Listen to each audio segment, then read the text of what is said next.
बलराम अपनी कुल्हाड़ी लेकर दरवाजे की ओर बढ़ रहा था कि तभी उसकी पत्नी राधा उसे आवाज लगाती हुई बोली, कहाँ जा रहे हो? जंगल में लकड़ी काटने जा रहा हूँ। तो मैं भी तुम्हारे साथ चलूंगी। आज अचानक जंगल घूमने का मन कैसे कर गया? कई दिनों से जंगल देखने का मन कर रहा था, पर समय ही नहीं मिला। सोचा जब तुम जा ही रहे हो तो मैं भी साथ चलूं। तुम लकड़ियाँ काटते रहना, मैं किसी तालाब के किनारे बैठकर जंगल का दृश्य देखूंगी। ठीक है चलो। कुछ ही देर में दोनों जंगल के अंदर पहुंच गए। चारों ओर घना जंगल था। बलराम और राधा एक तालाब के पास पहुंच गए। तभी राधा की नजर वहां बैठी एक सुंदर लड़की पर पड़ी। इस घने जंगल में ये लड़की कौन है? पता नहीं, मैंने तो पहले कभी से यहाँ नहीं देखा। चलो उससे पूछते हैं। राधा और बलराम उस लड़की के पास चले गए। सुनो, तुम कौन हो? यहाँ अकेली क्या कर रही हो? मैं खुद नहीं जानती कि यहाँ कैसे आई। मुझे कुछ याद नहीं आ रहा। तुम्हारा नाम क्या है? मुझे ऐसा लग रहा है जैसे मेरा नाम रूपमणि है। लगता है इसकी याददाश्त चली गई है। हमें यहाँ से चले जाना चाहिए। कैसी बातें कर रहे हो? इसे अकेले छोड़ देंगे तो इसका क्या होगा? अगर किसी जंगली जानवर की नजर पड़ी या किसी निर्दयी आदमी ने इसे देख लिया तो? बलराम गहरी सोच में पड़ गया। कुछ देर बाद बलराम रूपमणि से बोला, बेटी, क्या तुम हमारे साथ चलोगी? यहाँ जंगल में रहोगी तो खतरा हो सकता है। बलराम और राधा उसे अपने घर ले गए। अगले दिन बलराम का पड़ोसी सुखिया उसके घर आ पहुँचा। रूपमणि को देखकर वो चौंक पड़ा। ये लड़की कौन है बलराम? बलराम और राधा एक दूसरे को देखने लगे। ये हमारी दूर की रिश्तेदार है। कुछ दिनों से बीमार चल रही थी, इसीलिए इसे हमारे पास भेज दिया गया है। पर दिखने में ये तो बिल्कुल स्वस्थ लग रही है। हाँ, ये तो सही बात है। सुखिया, इसको एक विचित्र बीमारी हो गई है। ये कुछ महीने पहले जंगल में घूमने आई थी। वहाँ इसके सिर पर चोट लग गई, तभी से इसने अपनी याददाश्त खो दी है। सुखिया वहाँ से चला गया। गांव में ये बात फैल गई कि बलराम के घर उसकी दूर की रिश्तेदार कोई सुंदर लड़की आई है। ऐसे कई दिन गुजर गए। एक रात जब बलराम और राधा गहरी नींद में सोए हुए थे, अचानक रूपमणि की आंखें खुल गई। उसकी आंखों की पुतलियां सफेद हो गई और उसका चेहरा विकृत होने लगा। बलराम और राधा की नींद खुल गई और जैसे ही उन्होंने रूपमणि को देखा, उनके होश उड़ गए। ये रूपमणि को क्या हो रहा है? लगता है हमने बहुत बड़ी गलती कर दी। ये कोई आम लड़की नहीं है। तभी बाहर तेज आंधी चलने लगी। घर का दरवाजा जोर से खुल गया। बलराम और राधा की चीखें गूंजने लगी। पड़ोसी चीखों की आवाज सुनकर बाहर निकल आए और तेजी से दौड़ते हुए बलराम के घर आ पहुँचे। मगर सामने का दृश्य देखकर सबकी दहशत से आंखें फटी की फटी रह गई।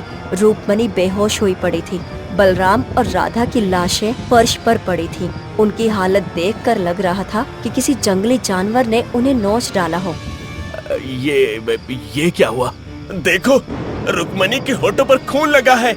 तभी रूपमणि को होश आ गया। अपने सामने बलराम और राधा की लाशें देखकर वो डरकर कांपने लगी। सुखिया रूपमणि की ओर देखकर बोला, बलराम और राधा को किसने मारा? मुझे कुछ नहीं पता। झूठ मत बोलो। चीखों की आवाज गूंज रही थी और तुमने कुछ नहीं सुना।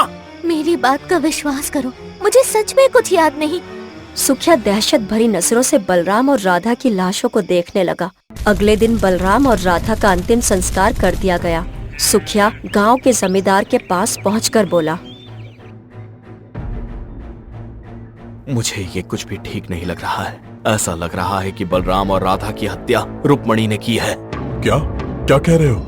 मैंने उसके होठों पर खून देखा था और लाशों की हालत भी वैसी ही थी जैसे किसी ने खून पिया हो, लेकिन मैंने रूपमणि को अपना शक जाहिर नहीं होने दिया। अगर ऐसा है तो हमें महाराज को खबर देनी होगी। सुखिया और जमींदार चिंतित नजरों से एक दूसरे को देखने लगे। गांव में भय फैलने लगा। इधर राजा विक्रम बगीचे में टहल रहे थे। तभी मंत्री जगन्नाथ वहां आ पहुँचे। महाराज, आपके लिए एक बहुत बड़ी खुशखबरी है। कैसी खुशखबरी मंत्री? महाराज, आप जानते हैं कि विजयगढ़ का साम्राज्य हमारे केशव नगर से कहीं अधिक विशाल और शक्तिशाली है। हाँ, ये तो मैं जानता हूँ, लेकिन ये मेरे लिए खुशी की बात कैसे है? महाराज, विजयगढ़ की राजकुमारी सुलोचना आपके पुत्र राजकुमार आदित्य को पसंद करती हैं और उनसे विवाह करना चाहती हैं। उनके पिता राजा सूरज ने उन्हें अपना जीवन साथी चुनने की पूरी स्वतंत्रता दे रखी है। यदि राजकुमारी सुलोचना का विवाह आदित्य से संपन्न हो जाता है तो हमारे राज्य की शक्ति और विस्तार दोनों बढ़ जाएंगे। यही तो आपके लिए खुशखबरी है महाराज। और हाँ, राजकुमारी सुलोचना इस समय जंगल में ठहरी हुई हैं और राजकुमार आदित्य से मिलना चाहती हैं। मैं अभी वहीं से लौट कर आ रहा हूँ। जंगल में? राजकुमारी को हमारे महल में ठहराने में क्या समस्या थी? महाराज, मैंने उन्हें आमंत्रित किया था, लेकिन उन्होंने कहा कि वो आपके महल में तभी प्रवेश करेंगी जब वो आपकी पुत्र वधू बनकर आएंगी। राजा विक्रम ये सुनकर प्रभावित होकर मुस्कुराने लगे। तभी राजकुमार आदित्य वहाँ आ पहुँचा। पिताजी, आपके चेहरे पर ये विशेष मुस्कान क्यों है? कोई महत्वपूर्ण चर्चा हो रही है क्या? हाँ, बिल्कुल सही पहचाना। तुम्हारे विवाह की चर्चा हो रही है। मंत्री जगन्नाथ तुम्हें जंगल ले जाएंगे, जहाँ राजकुमारी सुलोचना ठहरी हुई है। वो तुमसे मिलना चाहती है। और अगर वो मुझे पसंद नहीं आई तो? मुझे पूरा विश्वास है कि वो तुम्हें पसंद आएंगी। उनकी सुंदरता की चर्चा दूर दूर तक प्रसिद्ध है। मुझे नहीं लगता कि तुम्हें उनसे बेहतर और कोई राजकुमारी मिलेगी। कुछ देर बाद राजकुमार आदित्य मंत्री जगन्नाथ के साथ जंगल में पहुंच गया। वहां कुछ कच्चे घरों जैसे बने शिविर बने हुए थे और कुछ सैनिक पहरा दे रहे थे। मंत्री जगन्नाथ एक कक्ष में आदित्य को लेकर गए और बाहर चले गए। अंदर एक सुंदर युवती बैठी हुई थी। राजकुमार आदित्य ने उस पर नजर डाली तो वो युवती शर्मा गई। मेरा नाम राजकुमारी सुलोचना है। हाँ, मुझे पता है। पिताजी ने मुझे बताया था। मैं तुमसे विवाह करना चाहती हूँ। मुझे कोई आपत्ति नहीं, लेकिन मुझे सोचने के लिए थोड़ा समय चाहिए। मुझे कोई आपत्ति नहीं है। मैं अक्सर शिकार के लिए जंगल में आती हूँ और इस बार भी शिकार के लिए आई हूँ। मैं 3 दिन तक यहीं ठहरूंगी। तुम सोचकर मुझे जवाब देना। लेकिन एक बात याद रखना, मैं तुमसे प्रेम करती हूँ। अगर तुम मुझे अपनी पत्नी स्वीकार करोगे तो मैं तुम्हें कभी भी दुखी नहीं होने दूंगी। राजकुमार आदित्य मुस्कुराते हुए शिविर से बाहर निकल गया। बाहर मंत्री जगन्नाथ खड़े थे। क्या तुम्हें राजकुमारी सुलोचना पसंद आई?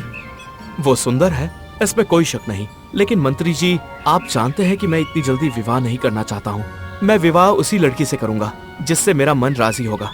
मंत्री जगन्नाथ का चेहरा गंभीर हो गया था, लेकिन उन्होंने कुछ नहीं कहा। दोनों वापस महल की ओर चल दिए। राजकुमार आदित्य महल पहुंचकर दरबार में गया, जहां राजा विक्रम पहले से मौजूद थे। राजकुमार आदित्य अपने पिता से कुछ कहने ही वाला था, तभी अचानक 2 ग्रामीण जमींदार और सुखिया दरबार में प्रवेश कर गए। महाराज, हमारे गांव में एक भयंकर घटना घटित हुई है। क्या हुआ? महाराज, कल रात हमारे गांव के निवासी राधा और बलराम की बड़ी ही निर्ममता से हत्या कर दी गई। हमारे राज्य में हत्या? ये घिनौना कृत्य करने की हिम्मत किसने की? महाराज, हम सबको विश्वास है कि ये किसी इंसान का काम नहीं बल्कि किसी डायन का किया हुआ है।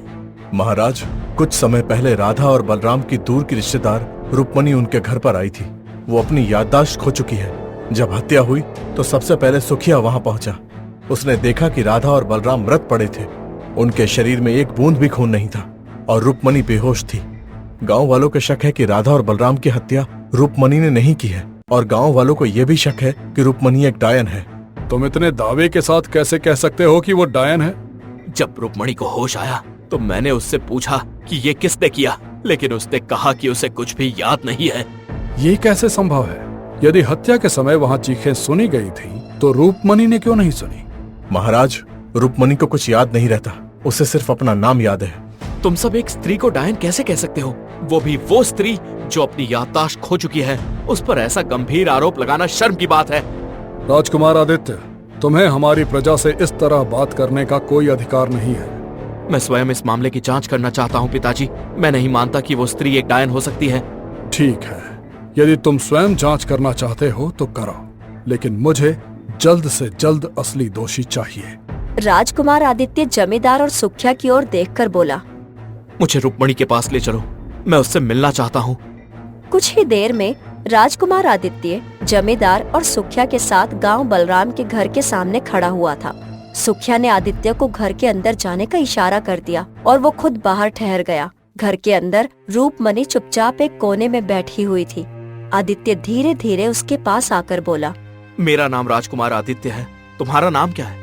मेरा नाम रूपमणि है। बलराम और राधा तुम्हारे दूर के रिश्तेदार थे, आखिर तुम्हारा उनसे रिश्ता क्या था? बलराम और राधा मेरे कोई नहीं लगते थे। इतना कहकर वो फूट फूट कर रोने लगी। आखिर तुम कहना क्या चाहती हो? कुछ दिनों पहले मैं बलराम और राधा से तालाब के किनारे मिली थी। वो मुझे अपने घर ले आए और अपनी बेटी की तरह रखने लगे। लेकिन कल जब मैं सुबह उठी तो मैंने देखा कि उनकी लाशें मेरे सामने पड़ी थी, बहुत बुरी हालत में। ये सुनकर आदित्य अवाक रह गया। लेकिन यहाँ के लोगों का मानना है कि मैंने उनकी हत्या की है। अब आप ही बताइए, जिन लोगों ने मुझे बेटी की तरह रखा, मैं उनकी हत्या कैसे कर सकती हूँ? लेकिन यहाँ के निवासियों का कहना है कि तुम बलराम और राधा की दूर की रिश्तेदार हो। दरअसल राधा और बलराम ने मेरा सच छुपाया था। वो नहीं चाहते थे कि यहाँ के लोगों को पता चले कि मैं कौन हूँ। वो मुझे जंगल से लेकर आए थे। तुम जंगल में क्या कर रही थी? मुझे कुछ भी याद नहीं। क्या तुम्हें वो तालाब याद है जहाँ तुम राधा और बलराम से मिली थी? हाँ, मुझे याद है। ठीक है, मुझे वहाँ ले चलो, मैं खुद उस जगह को देखना चाहता हूँ। कुछ देर बाद वो दोनों जंगल की ओर चल दिए। जंगल पहुंचकर रूपमणि ने एक तालाब की ओर इशारा करते हुए कहा, मैं यहीं पर बैठी थी जब राधा और बलराम मेरे पास आए थे। मुझे सच में नहीं पता कि मैं इस जंगल में कैसे आई।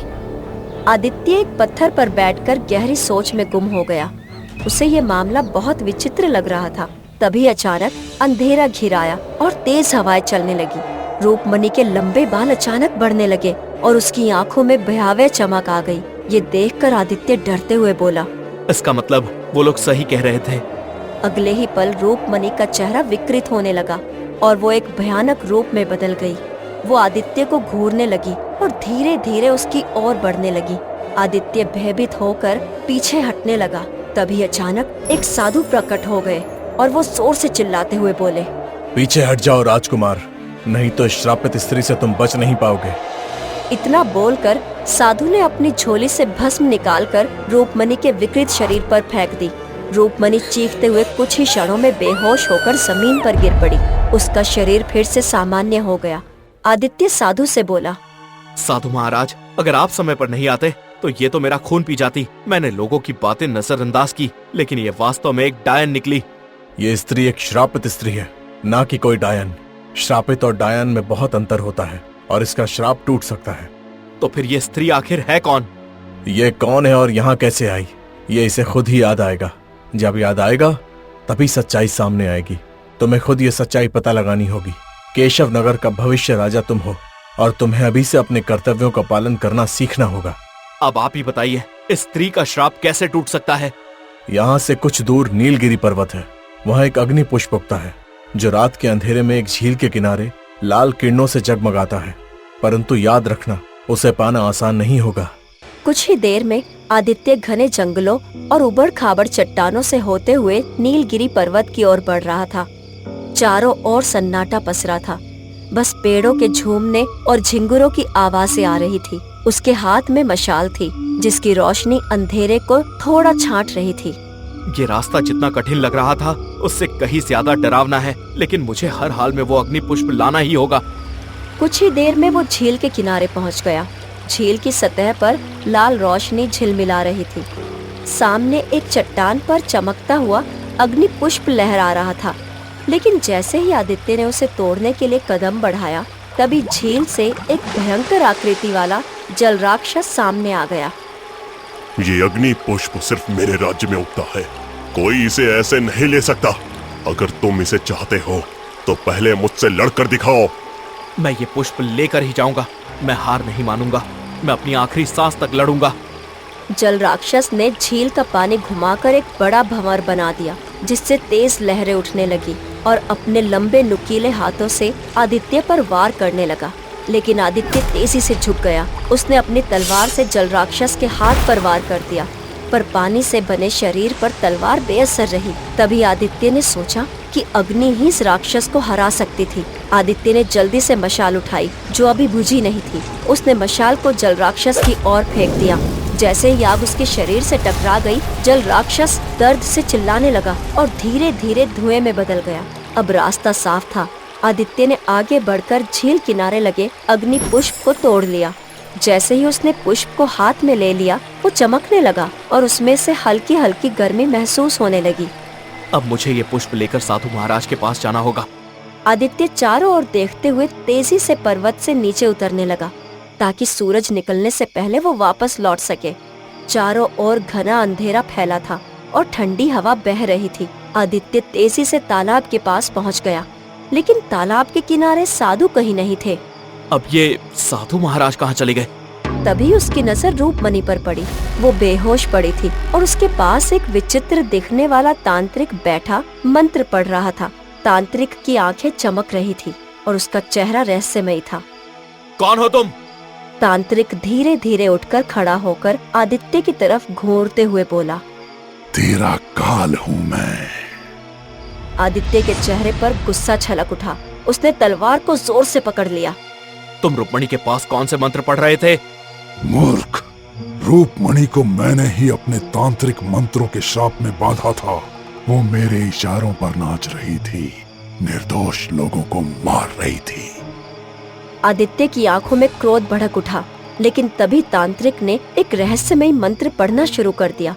अचानक आदित्य को लगा जैसे उसका शरीर जलने लगा हो। वो दर्द से कराह उठा। अगर मैंने अभी कुछ नहीं किया तो ये तांत्रिक मुझे जिंदा जला देगा। आदित्य ने बिजली की गति से तांत्रिक के शरीर पर वार कर दिया। तांत्रिक चीखते हुए जमीन पर गिरा और उसकी आंखें खुली रह गई। वो मर चुका था।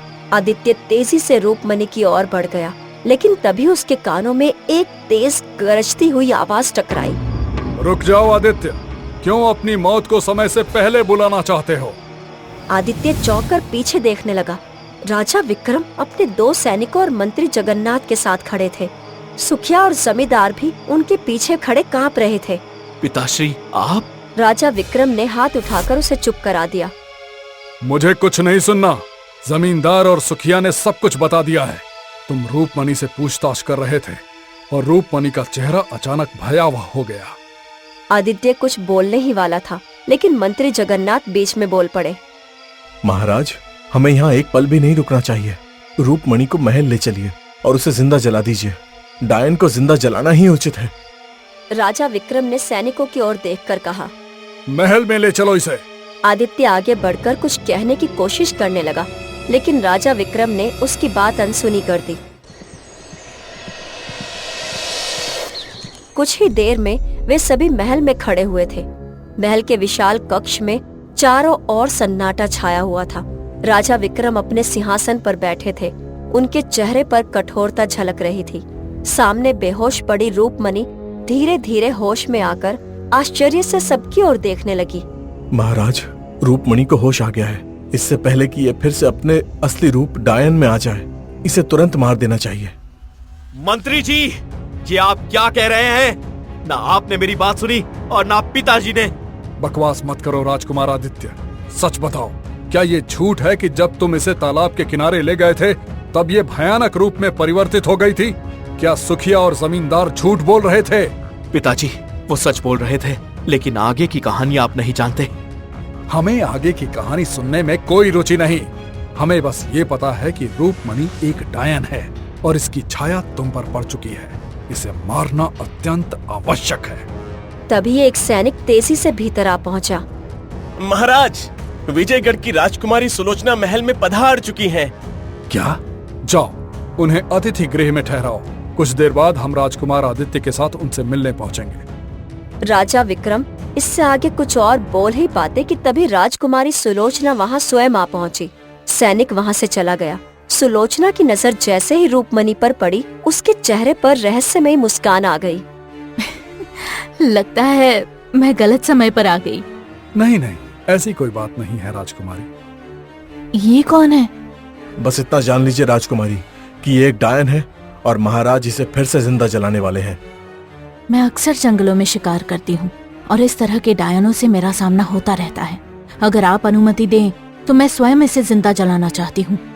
तुम्हारी ये निडरता हमें बहुत पसंद आई। अब चाहे आदित्य माने या ना माने, हम तुम्हारा विवाह अपने पुत्र से अवश्य कराएंगे। ये सुनकर राजकुमार आदित्य बुरी तरह से क्रोधित हो गया। बस कीजिए, मैं इतने समय से आप सबको बताने की कोशिश कर रहा हूँ, लेकिन आप सुनना ही नहीं चाहते। रुक्मणी डायन है या नहीं, इसका खुलासा स्वयं रुक्मणी करेगी। इतना बोलकर राजकुमार आदित्य ने अपनी जेब से एक अद्भुत अग्नि पुष्प निकाल लिया। अग्नि पुष्प को देखते ही सुलोचना और मंत्री जगन्नाथ के चेहरे का रंग उड़ गया। उनके चेहरे पर भय झलकने लगा। राजकुमार आदित्य ने बिना समय गंवाए अग्नि पुष्प को रूपमणि के ऊपर फेंक दिया। जैसे ही पुष्प उसके शरीर से टकराया, रंग बिरंगी आभा उसके चारों ओर फैल गई और उसकी आंखों में फिर से चेतना लौट आई। महाराज देखिए, ये भयानक रूप में बदल रही है। देर मत कीजिए, इसे तुरंत जिंदा जलवा दीजिए। एक शब्द और मत बोलना मंत्री जगन्नाथ। अब मुझे सब कुछ याद आ चुका है। मैं कोई डायन नहीं हूँ। क्या बकवास कर रही हो तुम? बकवास नहीं महाराज, मैं डायन नहीं हूँ। मैं विजयगढ़ की राजकुमारी रुक्मणी हूँ। ये सुनकर राजा विक्रम और राजकुमार आदित्य चौंक गए। ये तुम क्या कह रही हो? विजयगढ़ की राजकुमारी तो सुलोचना है। सुलोचना राजकुमारी नहीं है, बल्कि मैं हूँ। कुछ दिन पहले मंत्री जगन्नाथ हमारे महल आए थे और उन्होंने मेरे पिता से कहा कि राजकुमार आदित्य मुझसे विवाह करना चाहते हैं और विवाह करने से पहले वो मुझे एक बार मिलना चाहते हैं। मेरे पिता ने मुझे मंत्री के साथ भेज दिया, लेकिन मंत्री मुझे जंगल के एक खंडर में ले गए। जब मैंने पूछा कि हम वहाँ क्यों जाएं, तो उन्होंने बहाना बनाया कि रात अधिक हो गई है और खंडर में हम सुरक्षित रहेंगे। इतना बोलकर रूपमणि की आंखों में आंसू बहने लगे। तभी वहाँ पर सुलोचना आई और अचानक उसका चेहरा डरावना हो गया। मैं कुछ समझ पाती इससे पहले ही वहाँ एक तांत्रिक आ गया, जिसने अपने जादू से मुझे बेहोश कर दिया। जब मेरी आँख खुली तो मैंने खुद को तालाब के किनारे पाया और मेरी सारी याददाश्त जा चुकी थी। ये सुनकर राजा विक्रम हक्के बक्के रह गए। तभी सुलोचना का चेहरा भयावह रूप से बदलने लगा। मूर्ख राजा, ये सच कह रही है। अब जबकि सच्चाई सामने आ ही गई है तो सुन लो, डायन मैं हूँ। मैं चाहती थी कि तुम्हारा पुत्र मुझसे विवाह करे ताकि मैं रानी बनकर अपनी इच्छा अनुसार सभी को मारकर खा सकूं। तभी मंत्री जगन्नाथ जोर से हंसने लगे। ये सही कह रही है महाराज। मैं आपसे सीधे युद्ध करके स्वयं राजा नहीं बन सकता था, तो मैंने काली शक्तियों का सहारा लिया। ये सुनकर राजा विक्रम का चेहरा गुस्से से लाल हो गया। तो ये सब तुम्हारा किया धरा था? हाँ महाराज, मैं सीधा तुम पर हमला नहीं कर सकता था, इसलिए मैंने एक तांत्रिक को अपनी योजना में शामिल किया और विजयगढ़ के राजा के पास झूठा प्रस्ताव लेकर उसकी पुत्री रूपमणि को जंगल में लेकर आ गया। तांत्रिक ने रूपमणि को श्रापित कर दिया और मैंने आपको सुलोचना को विजयगढ़ की राजकुमारी बताया, जो कि एक डायन है, क्योंकि मैं जानता था ना आपने रूपमणि को देखा है न राजकुमार आदित्य ने। समझ गया। तो इसका मतलब ये है, जिस तांत्रिक को मैंने मारा था वो तुम्हारा साथी था। हाँ, मेरा साथी था, लेकिन अब वो मेरे किसी काम का नहीं रहा था, क्योंकि मेरा काम तो डायन सुलोचना कर सकती थी। सोचा था तुम सबके अंत बड़े ही धैर्य से करूंगा, परंतु परिस्थितियां बदल चुकी हैं।